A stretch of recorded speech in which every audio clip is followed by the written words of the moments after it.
അസ്സലാമു അലൈക്കും. മനസ്സിൽ നിറയും നബിയുള്ള, മനമിൽ വരുമൻ നൂറുള്ള, മഹിമയിൽ മിന്നും തിരുമുല്ല, മാനവർക്കെന്നും ഹബീബുള്ള.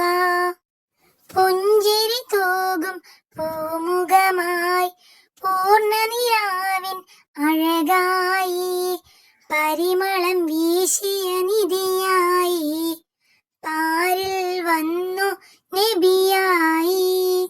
ആകാശത്തിലെ കമർ പോലെ, ആമ്പൽ കുളത്തിലെ പൂ പോലെ, അമ്പവനേകിയ കനിയായി, ആലമിൽ വന്നു നബിയായി. മനസ്സിൽ നിറയും നബിയുള്ള, മനമിൽ വരുമൻ നൂറുള്ള, മഹിമയിൽ മിന്നും തിരുമുല്ല, മാനവർക്കെന്നും ഹബീബുള്ള.